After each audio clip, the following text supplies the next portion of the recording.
Hello, my name is Jennifer Parker, and this past semester I've been working on policies and laws and regulations surrounding elderly abuse that occurs in residential homes, such as nursing homes and assisted living homes. Um, so I didn't know that much about it because I had heard from some friends who worked in that industry that it does occur, but I didn't know that much about it or how prevalent it was. So I was really interested in researching it. So I have a I have a PowerPoint here, but I'm just going to record myself because it's kind of hard to switch back and forth, but I will submit that PowerPoint later. So elderly abuse in residential homes.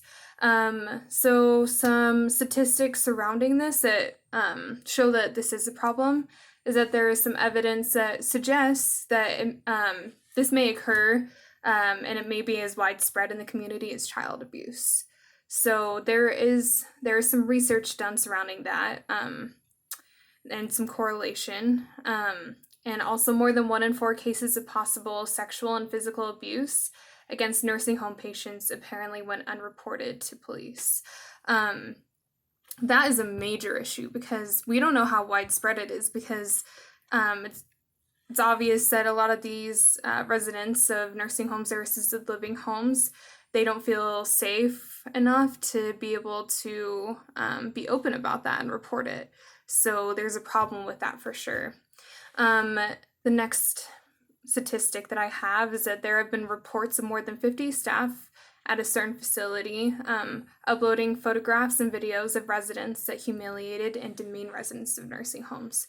So not only is that like a form of humiliation and like verbal abuse, it's also a form, it's breaching confidentiality, which is against the law as well.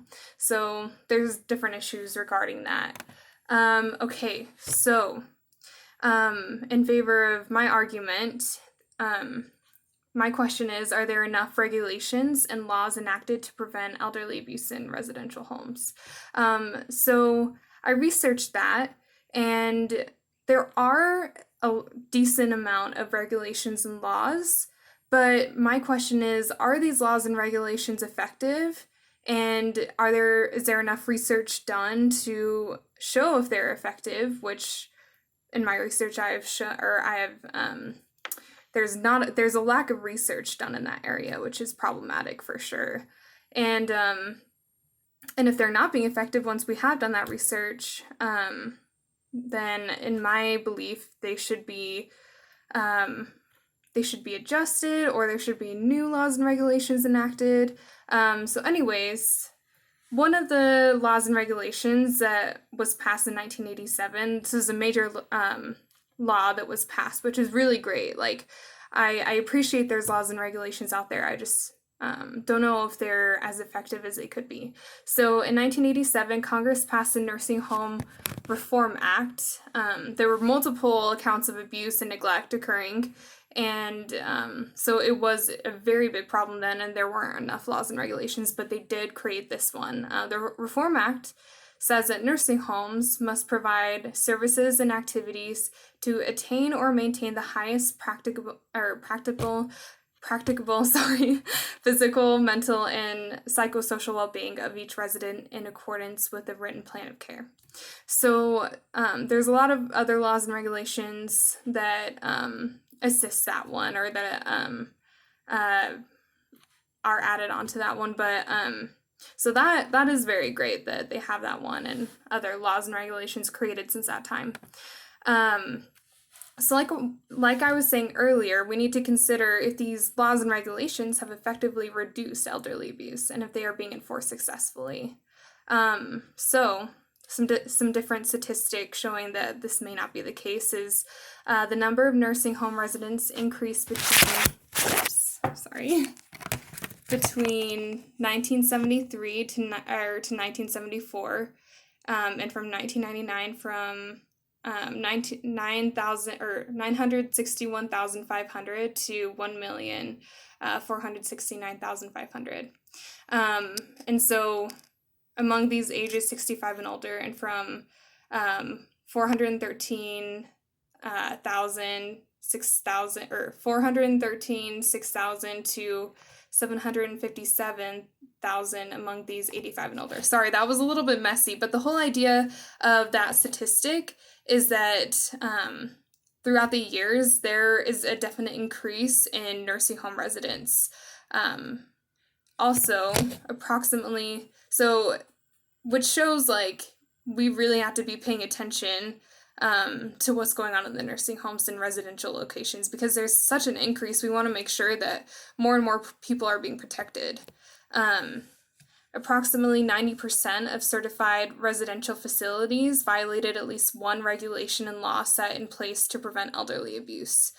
Wow, that is very problematic because 90%, that's definitely the majority. Only 10% of residential facilities were completely following all laws. And another issue with that is another statistic in that study is that 1/5 of those violations were harmful to the residents, which, wow, that's super bad.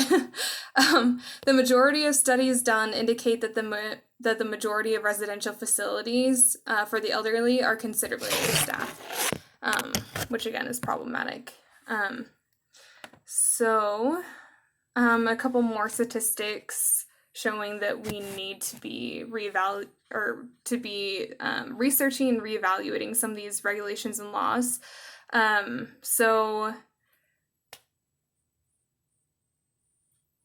Sorry, one second. So there needs to be research done, and there's not effective research being done.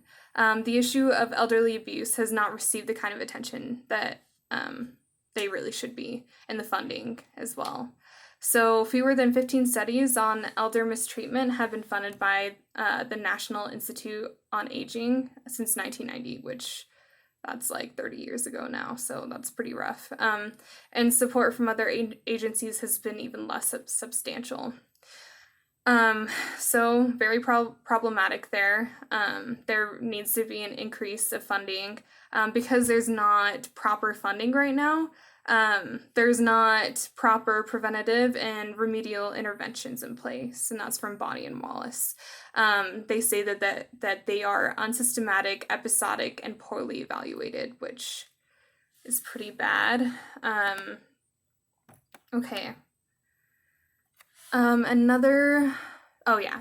another point, so on the other side, because I realize that there is an argument for the other side, many people might think that there are enough laws and regulations in place to prevent elderly abuse from occurring, and because there's not enough research done, then, it's possible that it's not as widespread as it seems that it is, so there would need to be more research done to really support that one way or another, and not enough residents to continue spending resources time on. So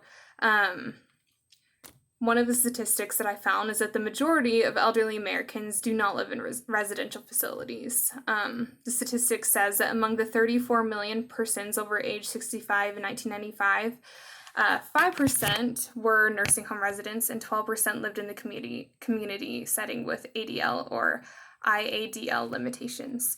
So it looks like, the majority, like a fair amount of the majority, this was in 2003, so maybe it's a different number now, but that's the most recent number I could find. But it looks like the majority of elderly Americans are living with families. And this next statistic supports that. Instead of going to residential homes, millions of family members are taking care of the elderly. So the 1994 National Long-Term Care Survey indicated that more than 7 million Americans, mainly family members, provided 120 million hours of care to elders with functional disabilities living in the community. So that's another statistic supporting the other side of the argument. Okay, another one is that there is some evidence that some of the laws and regulations to prevent elderly abuse have improved conditions. For example, by 2007, fewer than 6% of long-stay nursing home residents had been restrained during the last 7 days. So it looked like the number had decreased, which is a good sign. And then the last statistic that I'll be sharing is there are regulations set in place to enforce that nursing homes conduct unannounced surveys to evaluate whether residents are being treated as they should be once every 15 months. So these times are random, and the surveys include interviews with residents and observation of the residential homes.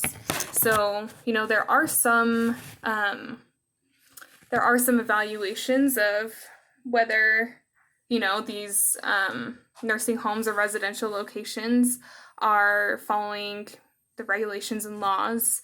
If they're if there's any abuse or neglect or anything, that at least these surveys are being done. But in my opinion, and those are both sides, and there are strong arguments for the other side, but the number of residents in nursing homes are increasing, and there are a lot of worrying statistics that I found, such as 90% of residential facilities are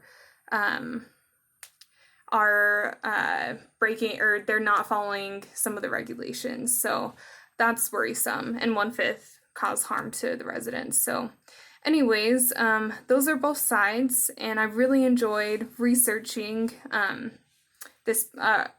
the policies and laws and regulations surrounding nursing homes, and the different statistics around that. So thank you so much.